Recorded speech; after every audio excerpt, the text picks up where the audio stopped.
Guys hello and welcome to MCQ study point. दोस्तों, Delhi forest guard 2021 का exam आप सभी दे चुके हैं। और जैसा कि मैंने बहुत सारे वीडियो इसके रिलेटेड अपलोड किए, जिससे आपको बहुत सारी इंफॉर्मेशन मिली। आप लोगों ने कमेंट भी बहुत अच्छे अच्छे किए हैं, बहुत सारे क्वेश्चंस पूछे हैं। ठीक है, बाकी सबके मैंने जवाब दे दिए। एक टॉपिक बचा हुआ है कि नॉर्मलाइजेशन कैसे होता है, ठीक है, और किस शिफ्ट वालों को फ़ायदा हो रहा है सबसे ज़्यादा। ठीक है, तो कुछ बच्चों को समझ में नहीं आ रहा है कि किस तरह से नॉर्मलाइजेशन का वो फ़ायदा ले सकते हैं, मिलेगा कि नहीं।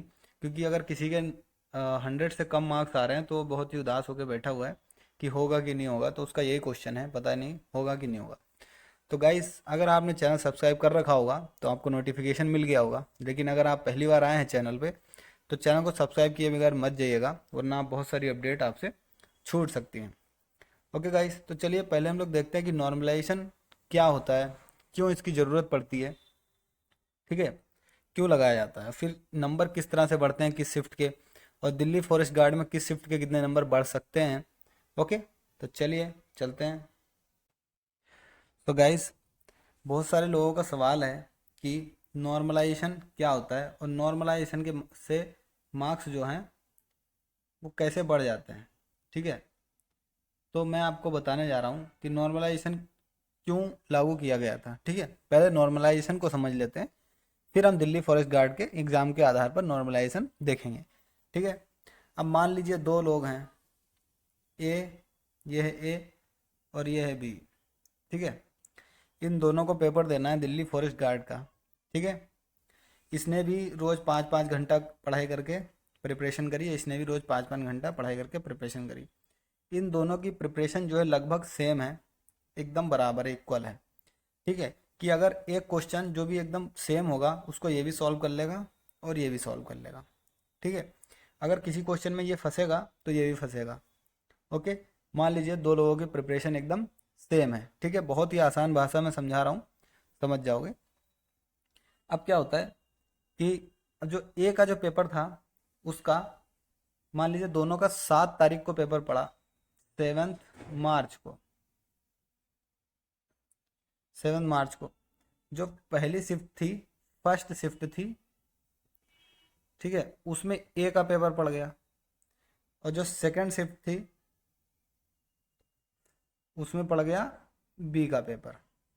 ठीक है, दोनों की तैयारी इक्वल थी, प्रिपरेशन दोनों ने बराबर की थी, सेम अगर लेवल के सवाल आएंगे तो दोनों लगा सकेंगे। ठीक है, तो शिफ्ट एक में पड़ गया ए और शिफ्ट बी 2 में पड़ गया बी। ठीक है, अब यहाँ से देखिए खेल लगता है नॉर्मलाइजेशन का। अब हम लोग बात करने वाले हैं शिफ्ट 1 की। ठीक है, तो 1 मैं यहाँ पर लिख देता हूँ, 1। ठीक है, और यहाँ पे 2 शिफ्ट। तो इसमें आप जानते हैं कि शिफ्ट 1 में पड़ गया ए, जो कि ए ने दिया, और 2 में बी ने दिया। ठीक है, इन दोनों की प्रिपरेशन एकदम एक जैसी थी। अब ए में क्या हुआ, ए का स्कोर आ गया 150। ठीक है, और बी का स्कोर आया 130। ओके, ऐसा कैसे हुआ, जब इन दोनों की प्रिपरेशन एकदम सेम थी कि जो सवाल ए से लग जाते वो बी से भी लग जाते हैं। ठीक है, तो देखिए ए से तो ए के 150 आ रहे हैं लेकिन बी के 130 आ रहे हैं। इसका मतलब है कि ए का जो पेपर था वो उसकी प्रिपरेशन के हिसाब से आया, उसको इजी लगा। अगर वही पेपर बी को मिलता तो बी के भी आते 150, लेकिन बी था दूसरी शिफ्ट में। ठीक है, तो बी के आए 130, मतलब है कि बी का जो पेपर था वो कठिन था थोड़ा, उसकी शिफ्ट हो गई हार्ड। ओके, और ए की शिफ्ट थी इजी और बी की हो गई हार्ड हो गई, तो ए को 20 मार्क्स ज़्यादा मिल गए। देखिए 20 प्लस मिल गए यहाँ पर, 30 + 20 = 150। ठीक है, और इसको 130 मिले, इसको 20 मार्क्स लेस मिले 150 से। तो गाइज यहाँ पर अब देखा जाएगा कि ए की शिफ्ट निकाली जाएगी और बी की शिफ्ट निकाली जाएगी, उसमें देखा जाएगा हर बच्चे का स्कोर कितना है, किसी का 150, किसी का 145, ठीक है, किसी का 144, इस तरह से देखा जा होगा। ठीक है, और बी में जब इसकी तैयारी इनके बराबर थी फिर भी इसके 130 आए, तो दूसरे के भी इतने आएंगे, 135 है ना, 125, इस तरह के आएंगे।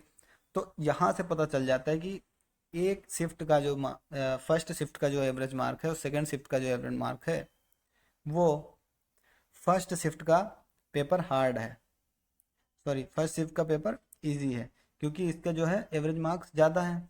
आसान पेपर आया, सबने कर लिया तो सबके ज़्यादा मार्क्स आ गए। और बी में सबके कम हैं तो मान लिया जाता है कि इसका पेपर हार्ड आया था सेकंड शिफ्ट का।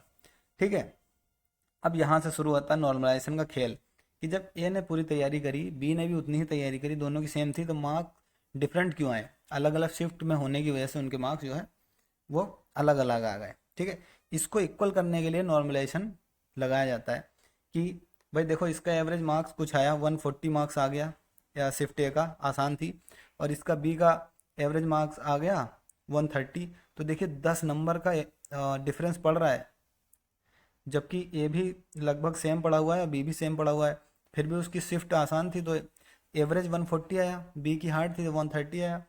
तो 10 नंबर का जो है वो उसमें फ़र्क पड़ रहा है। तो यहाँ पर जो भी बी शिफ्ट में होगा सब में 10 प्लस मार्क्स कर दिए जाएंगे। ठीक है, सब में लगभग 10 प्लस मार्क्स कर दिए जाएंगे। तो अब देखिए ए ए के कितने मार्क्स थे? ए के मार्क्स थे 150। ठीक है, और बी के कितने मार्क्स थे? 130। अब अब भले ही बी के एक दो क्वेश्चन और गलत हो गए हों इस वजह से 130 आए, लेकिन जो एवरेज निकाला गया वो उसमें इसमें और इसमें, इसके एवरेज में, इस शिफ्ट के एवरेज में और इस शिफ्ट के एवरेज में 10 का अंतर है। तो यहाँ पर 10 नंबर प्लस करके इसको 140 कर दिया जाता है। ठीक है, और किसी किसी के जैसे होंगे, यहाँ पर मान लीजिए 140 कोई लाता तो उसमें 10 प्लस हो गए 150, दोनों के बराबर हो जाते हैं। ठीक है, तो 10 से 15 नंबर इस हिसाब से बढ़ जाते हैं नॉर्मलाइजेशन में। शिफ्ट अगर आपकी हार्ड होती है तो आपके मार्क्स बढ़ जाते हैं। ठीक है, और देखिए जो लोग भी परेशान हो रहे हैं कि उनके मार्क्स जो है वो कम आ रहे हैं, किसी के 110 आ रहे हैं, किसी के 115 आ रहे हैं, तो भाई अगर 15 आ रहे हैं और अगर आपकी सबकी, आप जिस शिफ्ट में थे उस शिफ्ट में सबके मार्क्स इतने ही आ रहे हैं ना कि 110, 115, 120, ठीक है, लगभग एवरेज जो है आपका वो कम है, तो आपकी शिफ्ट को हार्ड शिफ्ट माना जाएगा। ठीक है, और हार्ड शिफ्ट का एवरेज निकाल के कि हर बच्चे के भाई 130 एवरेज नंबर आ रहे हैं और बाकी सभी शिफ्ट का नंबर निकाला जाएगा एवरेज। किसी का 160 आ गया एवरेज, भाई उस शिफ्ट का मतलब इजी था। अब यहाँ से वहाँ तक 30 नंबर का अंतर है, तो हर बच्चे में 30 नंबर प्लस कर दिए जाएंगे।